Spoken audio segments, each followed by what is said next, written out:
तो देखिए, सेल्स एक ऐसा प्रोफेशन है कि ज़्यादातर लोग या तो इस प्रोफेशन का नाम सुनकर ही इसे नहीं करना चाहते, या फिर बहुत सारे लोग ऐसे हैं जिन्होंने इस प्रोफेशन को कभी ट्राई किया या करने की कोशिश करी, या कुछ लोग कर रहे हैं तो उनमें से ज़्यादातर लोग इस प्रोफेशन में असफल रहे। लेकिन आप मेरी एक बात को ध्यान से समझ लीजिए कि इस दुनिया में सेल्स से बड़ा कोई प्रोफेशन नहीं है, और ये 100% फैक्ट है कि अगर सेल्स इस दुनिया से हटा दिया जाए या किसी भी बिजनेस से सेल्स अगर खत्म कर दी जाए तो इस दुनिया के अधिकांश बिजनेस खत्म हो जाएंगे, क्योंकि बिना सेल्स के कोई भी प्रोडक्ट कस्टमर तक अगर पहुंचेगा ही नहीं तो आपको क्या लगता है कोई कंपनी सर्वाइव कर पाएगी या कोई कंपनी बढ़ सकती बिना किसी सेल्स के? तो ये इम्पॉसिबल बात हम करेंगे। लेकिन सबसे पहली चीज़ आपको ये समझनी पड़ेगी कि सेल्स से बढ़िया, सेल्स से बड़ा और सेल्स से बेहतर इस दुनिया के अंदर कोई प्रोफेशन नहीं है। सेल्स एक ऐसा प्रोफेशन है जो किसी भी आदमी की दुनिया बदल के रख सकता है। तो आज इसी की कुछ टेक्निक्स बताने वाला हूं मैं आपको, बड़े ध्यान से समझने की कोशिश करिएगा, क्योंकि 3 महत्वपूर्ण पॉइंट है जिस पर आज चर्चा करने वाला हूं मैं। बिफोर द प्रेजेंटेशन, मतलब प्रेजेंटेशन के पहले आपको क्या करना है। ड्यूरिंग द प्रेजेंटेशन, मतलब जब आप किसी को अपने प्रोडक्ट की प्रेजेंटेशन या डेमोन्स्ट्रेशन दे रहे हो उस दौरान आपको क्या करना है। और आफ्टर द प्रेजेंटेशन, जब आपकी प्रेजेंटेशन कंप्लीट हो जाए तो किस तरह सेल क्लोज करना है, उसके बाद आपको क्या करना है। इन 3 पॉइंट्स पर आप चर्चा करेंगे और इस 3 पॉइंट्स के अंदर आपका पूरा का पूरा सेल्स आपका क्लियर हो जाएगा। ठीक है, एक सबसे पहले एक किस्सा शेयर करता हूं मैं आपके सामने। एक बार एक स्टोर को अपनी फ्रेंचाइज बढ़ानी थी, तो उसने अखबार के अंदर एक एडवर्टीजमेंट डाला कि उन्हें उनके स्टोर के लिए एक सेल्समैन की ज़रूरत है, और जो भी सेल्समैन आवेदन करे वो कम से कम MBA होना चाहिए, मतलब जिसके पास मास्टर डिग्री हो, उसके लिए वो अपॉर्चुनिटी थी। और एक लड़के ने जाकर वहाँ पर इंटरव्यू देने की कोशिश करी। जब इंटरव्यूअर उससे इंटरव्यू ले रहे थे, उससे बात कर रहे थे, तो उन्हें पता चला कि वो लड़का सिर्फ 10वीं तक पढ़ा लिखा है। उन लोगों ने कहा कि देखिए, हमने जो आवेदन डाला था या जिन लोगों को हमें रखना था वो कम से कम MBA होना चाहिए, हमने उन लोगों के लिए आवेदन डाला था, आप इंटरव्यू देने क्यों आए जबकि आप 10वीं पास है। उस लड़के ने कहा कि देखिए, आपको डिग्री से मतलब है या फिर एक ऐसा सेल्समैन चाहिए जो सामान बेच सके। उन्होंने, वो भी बड़े चकित हो गए। उन्होंने कहा सवाल तो इसका जायज़ है। उन्होंने कहा कि देखो, अल्टीमेट हमें चाहिए तो सेल्समैन जो सामान बेच सके। तो बोले एक काम करो, आप मुझे रख लीजिए, और अगर मैं आपका सामान नहीं बेच पाया या आपको मेरे अंदर कोई कमी नजर आए तो आप मुझे बिना तनख्वाह के निकाल दीजिएगा, मैं इस बात के लिए कोई शिकायत नहीं करूंगा। उनको डील समझ में आ गई। उन्होंने कहा ठीक है, इसमें कोई नुकसान तो हमारा है नहीं। उन्होंने उस लड़के को काम पे रख लिया। एक दिन वो स्टोर के अंदर था और स्टोर के अंदर एक आदमी कुछ सामान लेने के लिए आया, तो उसने उस आदमी से कहा कि सर एक काम करिए, आप क्यों ना मछली पकड़ने के लिए सामान ले लीजिए और मछली पकड़िए। बोले अच्छा। तो उसमें उस लड़के ने उनको मछली पकड़ने का कांटा दे दिया। उसने मछली पकड़ने का कांटा देने के बाद बोला, उन्होंने कहा साहब एक बात बताइए, खाली कांटे में तो मछली आएगी नहीं, आपको उसको कुछ खाने के लिए भी लगाना पड़ेगा। बोले हाँ, बात तो तुम्हारी ठीक है। तो उसने मछली के खाने के लिए जो चीज़ें होती है वो भी उस आदमी को दे दी। फिर उस लड़के ने कहा कि साहब पता नहीं मछली को फंसने में या मछली को आने में कांटे में कितना वक्त लग जाए, इतनी देर आप धूप में कैसे बैठेंगे, वहाँ तो कोई पेड़ की छाया भी नहीं है, आप एक काम करिए एक छाता भी खरीद लीजिए। उस आदमी ने कहा हाँ यार, बात तो तुम्हारी ठीक है, मुझे एक छाता भी दे दो। उस आदमी ने छाता भी खरीद लिया। जब उस आदमी ने छाता खरीदा तो उसने उससे कहा कि देखिए साहब, वहाँ जो तालाब है उस तालाब का पानी पीने लायक नहीं है, आप उसे पी नहीं पाएंगे, आप एक काम करिए कुछ पानी की बोतलें भी ले जाइए, इतनी देर आप वहाँ बैठेंगे आपको प्यास लगेगी तो आप क्या पिएंगे। उनको हाँ, बात तो तुम्हारी भी ठीक है। बोले एक काम करो, कुछ पानी की बोतलें भी दे दो। उस लड़के ने कुछ पानी की बोतलें भी रखवा दी। उसके बाद उसने कहा कि साहब इतनी देर आप वहाँ पर रहेंगे, अगर आपको कुछ भूख वगैरह लगेगी तो एक काम करिए, कुछ खाने पीने की सामग्री भी अपने साथ ले जाइए। उस आदमी ने कहा बोले ठीक है, एक काम करो, कुछ खाने के लिए भी दे दो। तो उस लड़के ने उस व्यक्ति के खाने के लिए भी कई सारी चीज़ें रखवा दी। और जब सारा बिल बना कंप्लीट हुआ तो उसने कहा कि इनका इतना सामान हो रहा है, और काउंटर पर जाकर मालिक ने उनका जब बिल बनाया तो तकरीबन 3-4 हज़ार रुपये का बिल उस आदमी का बन गया। 3-4 हज़ार रुपये कैश काउंटर पर उस मालिक ने लिए। और जब वो आदमी वहाँ से चला गया उसको बड़ा अच्छा लगा। उनका देखो यार, इस लड़के को हमने रखकर अच्छा काम करा, देखिए आज इसने पहले ही दिन इतनी सारी सेल कर दी। वो लड़का उसके पास गया तो मालिक ने लड़के को शाबाशी दी और उसने कहा कि वाह शाबाश, तुमने क्या गजब काम करा है, एक आदमी सिर्फ कांटा खरीदने आया था और तुमने उसको इतनी सारी चीजें बेच दी। उनका कांटा खरीदने? उनका नहीं तो। बोले फिर? बोले वो आदमी तो एक 3 रुपए का अखबार खरीदने आया था, हमारी दुकान में अखबार है नहीं। मैंने उनसे कहा साहब टाइम पास ही करना तो अखबार क्या पढ़ना, आप एक काम करो मछली पकड़ लो। और मैंने उनको मछली पकड़ने का सारा सामान भेज दिया। मालिक को बड़ा अजीब लगा, उनको साला ये बात तो ठीक है, उनका आदमी अखबार लेने आया था 3 रुपए का, इसने 3-4 हज़ार रुपए का सामान उसको बेच दिया, इससे अच्छा सेल्समैन क्या हो सकता है। और उस लड़के को उस स्टोर के अंदर परमानेंट नौकरी दे दी गई। तो सर सेल्स एक ऐसा प्रोफेशन है जिसमें कोई कोई भी व्यक्ति कभी भी सफल हो सकता है।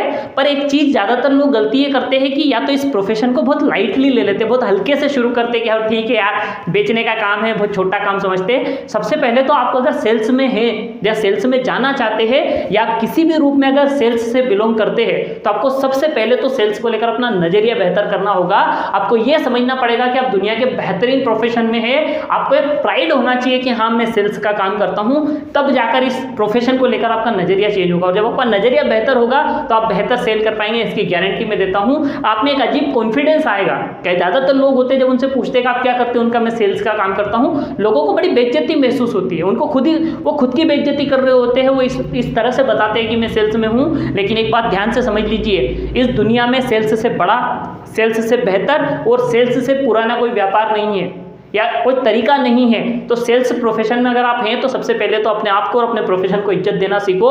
उससे एक अजीब कॉन्फिडेंस और एक अच्छा नजरिया आपका डेवलप होगा जो आपको तरक्की दिला सकता है।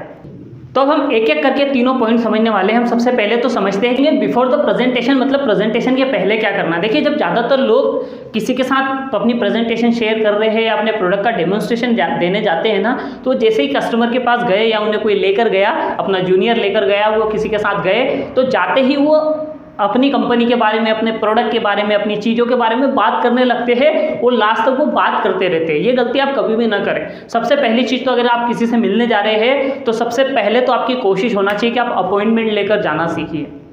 अपॉइंटमेंट लेकर जाना अगर आप सीख गए तो आपका एक तो शेड्यूल बड़ा मजबूत होगा, और दूसरा जब आप किसी आदमी के पास शेड्यूल लेकर या टाइम लेकर या उससे टाइम लेकर जाते हैं ना, तो आपका कॉन्फिडेंस होता है उससे अपनी बात शेयर करने का। क्योंकि व्यक्ति ने आपको टाइम दिया है कि हाँ आप इस वक्त आकर मुझसे इस बारे में बात कर सकते हैं, तो आपको एक कॉन्फिडेंस आता है। आप अचानक से किसी के पास गए और अचानक से वो अपने किसी काम में व्यस्त है, वो मेंटली प्रिपेयर नहीं है आपसे, आपकी बात सुनने के लिए, आपकी जानकारी लेने के लिए, या आप जो उसे बताने वाले उसके लिए वो प्रिपेयर तो है नहीं। आप अचानक गए, आपने करना शुरू करा, तो उससे वो बात पचाने में बड़ा वक्त लग जाता है। तो सबसे पहली चीज तो बिफोर द प्रेजेंटेशन की बात कर रहा हूं कि आप ज्यादातर अगर किसी से मिलने जा रहे हो तो कोशिश करें कि आप अपॉइंटमेंट लेकर जाएं। अपॉइंटमेंट लेकर जाने से बड़ा बेनिफिट होता है। और दूसरी एक गलती सेल्स में जो ज्यादातर लोग करते हैं कि शुरुआत में झूठ बोलना शुरू कर देते हैं। क्या अजीब लग रहा है? ज़्यादातर लोग शुरुआत में झूठ बोलना शुरू कर देते हैं क्योंकि वो या तो क्लियरली व्यक्ति को बताते ही नहीं कि भाई वो किस उद्देश्य से उससे मिलना चाहते हैं, वो किस कंपनी से बिलोंग करते हैं, किस कंपनी के बारे में बताना चाह रहे हैं, किस प्रोडक्ट के विषय में वो आपसे मिलना चाह रहे हैं। ज़्यादातर लोग ये चीज़ें छुपा लेते हैं और इसकी वजह से उन्हें या तो अपॉइंटमेंट ही नहीं मिलता है, जब अपॉइंटमेंट मिलते हैं तो बड़ी क्यूरियोसिटी और बड़ा कन्फ्यूजन होता है उन चीज़ों में। तो ये गलती कभी ना करें। तो व्यक्ति को क्लियरली पता तो होगा ना कि भैया मैं उनके पास क्यों आ रहा हूँ, किस उद्देश्य से मिलने जा रहा हूँ, उसमें उनका कुछ बेनिफिट है, तो व्यक्ति प्रिपेयर रहेगा उस चीज़ के लिए। तो ये दो चीज़ों का ध्यान रखें। तीसरी बात जो प्रेजेंटेशन के पहले आपको करना है कि जब आप किसी से मिलने आप जाएं तो उससे जाते ही डायरेक्ट अपने प्रोडक्ट, कंपनी या चीज़ों की बात करना शुरू न करें। उससे 5-4 मिनट का समय ले जिसमें आप नॉर्मल बातचीत करें, व्यक्ति के बारे में पूछे, उसकी हॉबीज़ के बारे में पूछे, उसके घर में कोई खूबसूरत या अच्छी चीज़ें आपको नजर आ रही है तो भाई उनके बारे में जाने। कोई पेंटिंग नजर आ गई तो आप पूछ सकते हैं कि ये आपने बनाई है या कहीं से मंगवाई है, आपने क्यों खरीदी। मतलब कुछ भी बात आप कर सकते हैं, पर डायरेक्ट जाते ही बिजनेस की बात करने की बजाय ये छोटी मोटी बातचीत शुरू करें और इसमें जानने की कोशिश करें कि व्यक्ति को किस तरीके की चीज़ें पसंद है, व्यक्ति की हॉबीज़ किस तरह की है, व्यक्ति किन तरह की चीज़ों में इंटरेस्ट दिखाता है। तो आपको चर्चा करने के लिए आपको एक समझ में आ जाएगा, एक आइडिया लग जाएगा कि व्यक्ति किस तरीके का है। दूसरा, आप जब व्यक्ति से शुरू में बात करते हैं ना तो आपको समझ में आ जाता है कि व्यक्ति की मनस्थिति और मेंटल स्थिति कैसी है, व्यक्ति किस तरह की चीज़ें पसंद करता है। क्योंकि देखिए मानव व्यवहार सबका अलग अलग होता है। बहुत सारे लोग होते हैं जिनको सीधी सटीक बात पसंद आती है, पॉइंट टू पॉइंट बात करो, उनने क्या निकलो, है ना, फालतू की बात करें तो वो चिढ़ जाते हैं या गुस्सा हो जाते हैं। कुछ लोग होते हैं जिन्हें पॉइंट टू पॉइंट बात करने वाले लोग पसंद नहीं आते कि भैया उन्होंने आपसे पूछ लिया कि ये पेंटिंग कहाँ से खरीदी, तो वो ये नहीं बताएंगे कि ये पेंटिंग मैंने फला जगह से खरीदी। वो वहाँ से शुरू करेंगे कि अच्छा उस तारीख के दिन ऐसा हुआ था कि हम हमारे फूफा की शादी में गए थे और वहाँ जाने के लिए हम ट्रेन में बैठे और ट्रेन में बैठकर हम वहाँ पहुँचे।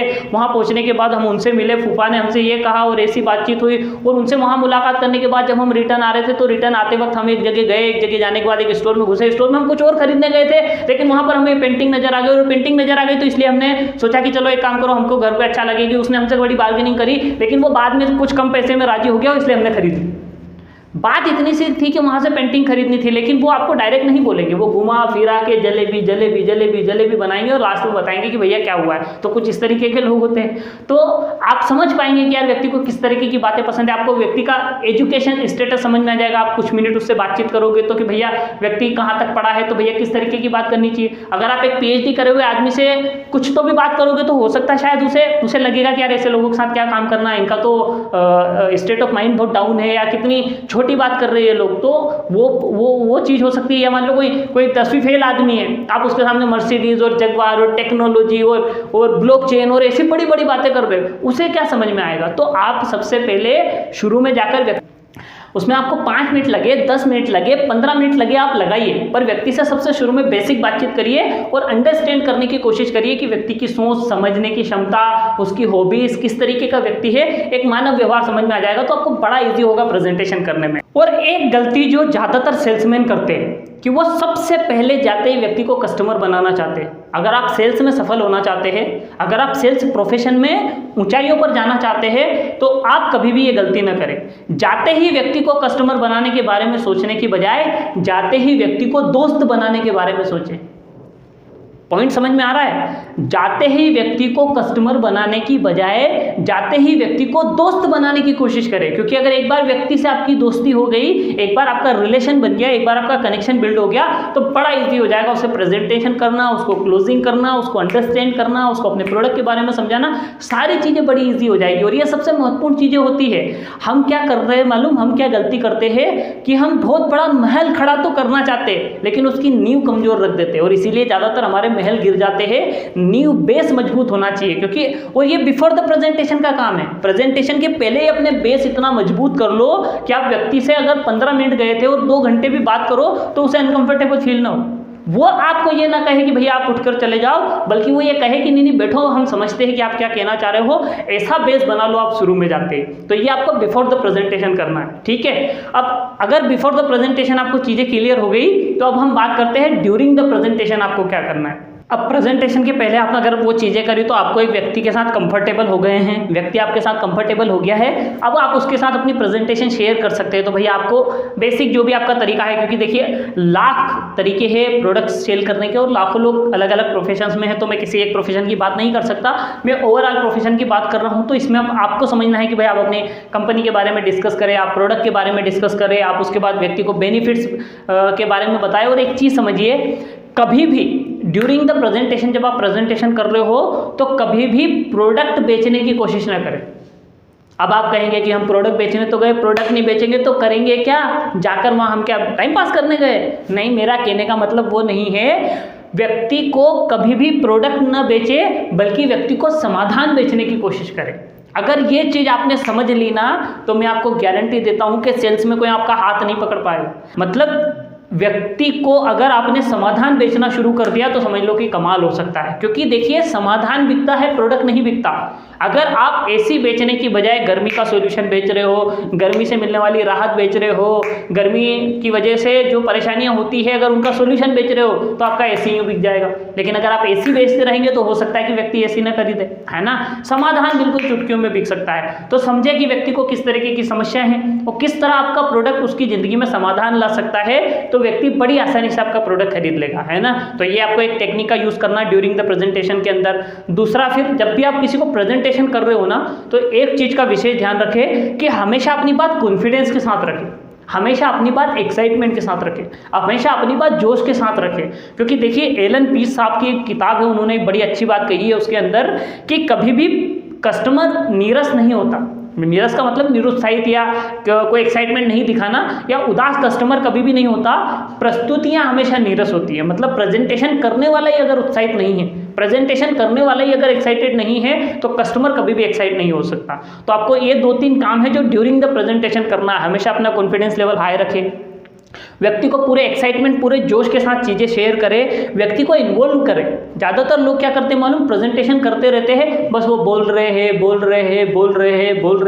व्यक्ति को बताए जा रहे हैं, वो कभी कस्टमर को इन्वॉल्व नहीं करते। लेकिन अगर आप सेल्स में सफल होना चाहते हैं तो आपको ड्यूरिंग द प्रेजेंटेशन अकेले प्रेजेंटेशन नहीं करनी है, आपको कस्टमर को अपने साथ इन्वॉल्व कर लेना है, उससे सवाल जवाब करना है, उससे राय लेना है, उससे बीच में पूछना है, सर ये चीज़ आपको कैसी लगी, अच्छा इससे क्या बेनिफिट हो सकता है, आपको क्या लगता है ये जो हम बता रहे हैं काम करेगा या नहीं करेगा, आपकी इसके बारे में क्या राय है, व्यक्ति को इन्वॉल्व करें। अगर आप व्यक्ति को सर ये कलर ठीक है क्या, आपका फेवरेट कलर कौन सा है, अच्छा सर हम इसको 2 कलर में कर सकते हैं क्या, मतलब उसको इंगेज करने की कोशिश करें, अपने साथ उसको कनेक्ट कर ले, अपने साथ उसको भी मैदान में उतार ले, उसको दर्शक बना के न रखे।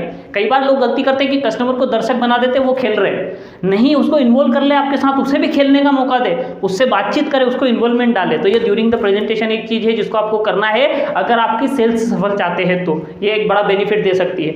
और तीसरी और सबसे महत्वपूर्ण चीज़ है वो है जानकारी।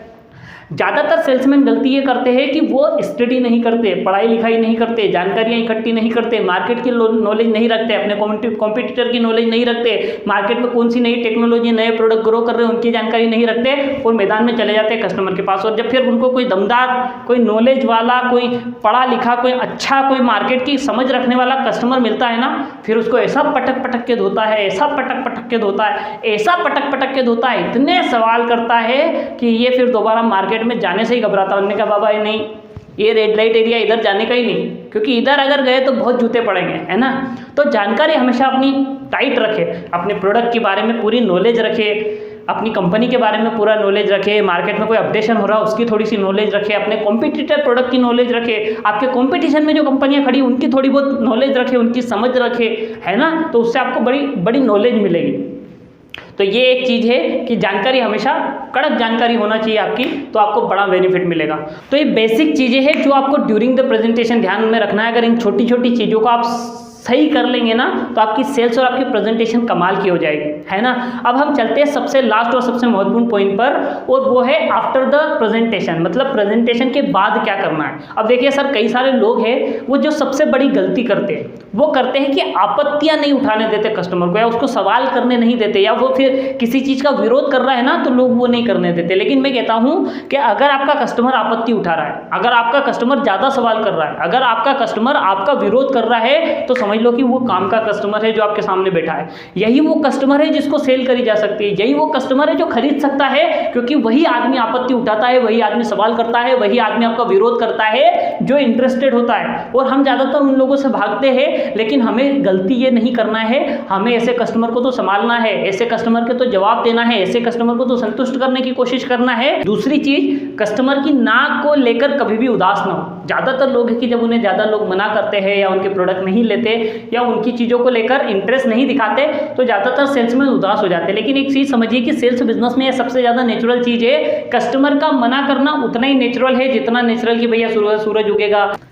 या हम सांस ले रहे हैं, या हम पानी पी रहे हैं, या हमें भूख लगती है तो हम खाना खा लेते हैं, इतनी नेचुरल है कस्टमर का ना करना। तो कभी भी कस्टमर की ना को लेकर परेशान ना हो। और एक जो गलती ज़्यादातर सेल्समैन करते हैं, ज़्यादातर लोग क्या करते हैं कि कुछ चुनिंदा कस्टमर है जिनके ऊपर बहुत सारा समय खर्च कर देते हैं कि भाई उनने 4-5 प्रेजेंटेशन करी थी, अब बस उन 4-5 लोगों को ही बार बार उनको ही कॉल करना, उनका ही फॉलोअप लेना, उनसे ही मिलना, उनके सवालों के जवाब देते रहना, और इस कारण उनकी बड़ी सेल नहीं हो पाती। देखिए, सेल्स के दौरान मैंने भी एक चीज़ समझी है और सीखी है कि ज़्यादातर मेरी सेल्स तब क्लोज हुई जब मैं नए लोगों से लगातार मिलता रहा। इसका मैं ये मतलब नहीं कह रहा हूँ कि पुराने लोगों से मिलना बंद कर दो, आप उन्हें बैकअप के लिए रखो कि जब आपके पास कोई अपॉइंटमेंट नहीं है, जब आपके पास कोई शेड्यूल नहीं है, तो आप उन लोगों को फ़ोन कर सकते हो, उनको कॉल कर सकते हो, उनसे चर्चा कर सकते हो, उनसे मिल सकते हो। लेकिन अगर आपको नई अपॉइंटमेंट मिल रही है या कोई नई अपॉइंटमेंट हो सकती है या कोई नए कस्टमर से आपकी मुलाकात हो सकती है, तो मैं तो आपको स्पेशली ये बात रिकमेंड करूंगा कि पुराने के बजाय नए कस्टमर से मिलने में आप ज़्यादा फायदेमंद रहेंगे। किसी पुराने कस्टमर का फॉलोअप लेने की बजाय अगर उसी टाइम में आपको एक नए कस्टमर से मीटिंग हो सकती है, तो मैं कहूँगा कि नए कस्टमर से जाकर मुलाकात करें। अगर आपका सेल्स रेशियो नहीं बदल जाए तो आप मेरा नाम बदल दीजिए, क्योंकि मैं ये कई सालों के अनुभव प्रैक्टिकल आंकड़ों के हिसाब से कह रहा हूँ, क्योंकि मैंने अपनी लाइफ की अधिकांश सेल्स तब करी है जब मैं नए कस्टमर से मिला। और एक वक्त ऐसा था कि जब मेरे पास एक बड़ी टीम थी, उस समय ये कंडीशन थी कि मैं कभी भी पुराने कस्टमर से मुलाकात नहीं करता था जब तक कि वो हमारे साथ बिजनेस में ना आ जाए या हमारे साथ ज्वाइन ना कर ले, मेरी कोई मुलाकात नहीं होती थी। मैं हमेशा अपना सबसे ज़्यादा समय नए कस्टमर को मिलने पे लगाता था और यही वजह है कि मेरे साथ हमेशा सबसे ज़्यादा सेल क्लोज होती है। क्योंकि मैं नए कस्टमर से मिलने में हमेशा इंटरेस्टेड रहता हूँ। तो आपको भी ज़्यादातर आफ्टर द प्रेजेंटेशन ये चीज़ें करने की आदत डालो कि नई अपॉइंटमेंट अगर मिल सकती, नए कस्टमर से मुलाकात हो सकती है, कोई नया कस्टमर मिल सकता है, तो अपना पूरा ध्यान इस चीज़ के ऊपर लगाइए और ज़्यादा से ज़्यादा नए कस्टमर से मिलने की कोशिश करिए। अगर आपके सेल्स आंकड़े नहीं बदल जाए तो आप मुझसे कहिएगा। तो दोस्त, ये कुछ बेसिक चीज़ें हैं जो सेल्स में काम करनी है और सेल्स में कुछ चीज़ें हैं जो सीख लेंगे तो आपको बेनिफिट मिल जाएगा। लोक व्यवहार जितना बेहतर कर सकते हो, जितना ज़्यादा इसके बारे में पढ़ सकते हो, जितने ज़्यादा इसके बारे में सीख सकते हो, सीखने की कोशिश करो, ये आपको सेल्स में सफलता दिलाएगा, है ना। दूसरी बात, ज़्यादातर लोगों से मित्रता करो। कस्टमर बनाने के पहले फ्रेंड बनाने की कोशिश करो तो आप ज़्यादातर सेल कर सकते हो। तीसरी बात, मानव स्वभाव के बारे में जितना समझ सकते हो, बॉडी लैंग्वेज के बारे में जितना पढ़ सकते हो, इन चीज़ों के बारे में जितनी नॉलेज ले सकते हो वो लेने की कोशिश करिए। सेल्स में बड़ा काम देगी आपको। आपका कम्युनिकेशन जितना बेहतर आप कर सकते हो, कम्युनिकेशन के ऊपर काम करो, ये आपको सेल्स में बड़ा बेनिफिट दे सकता है। स्टेज पर बात करना अगर सीखा जा सकता है, आप सीख सकते हो या कैपेबल हो, या नहीं भी आता है तो सीखने की कोशिश करो, ये आपको बहुत आगे ले जा सकता है और सफल बना सकता है सेल्स में। ये बड़े काम आएगी ये छोटी छोटी चीज़। अपनी पर्सनालिटी को जितना बेहतर कर सकते हो, 1 घंटे व्यायाम करने की कोशिश करो, हमेशा अच्छा खाना खाओ, तंदुरुस्त रहो, एक्साइटेड रहो, जोश में रहो, जुनून में रहो, नए कस्टमर से मिलने की कोशिश करो, मुस्कुराते रहो, कभी डिमोटिवेट नहीं होने का, पॉजिटिव रहने का। ये चीज़ें सेल्स में बड़ी काम आने वाली है आपको। और भी सेल्स के ऊपर कई सारे बेनिफिट और कई सारी चीज़ें, और ये अभी हमने सिर्फ 3 टॉपिक के ऊपर बात करी है, सेल्स और लीडरशिप के ऊपर। लीडरशिप के ऊपर एक बहुत बड़ा सीरीज हम लोग लेकर आएंगे जिसमें लगातार आपको कई सारी चीजें हम शेयर करने वाले हैं। तो इस चैनल को सब्सक्राइब करके रखें, इसी चैनल पर आगे की सीरीज हम लोग लेकर आने वाले हैं। सब्सक्राइब करके रखें, चैनल को लाइक करें, अपनी टीम के साथ इस वीडियो को शेयर करें और ऐसे ही हमारे साथ बने रहे और सेल्स प्रोफेशन को एंजॉय करते रहे।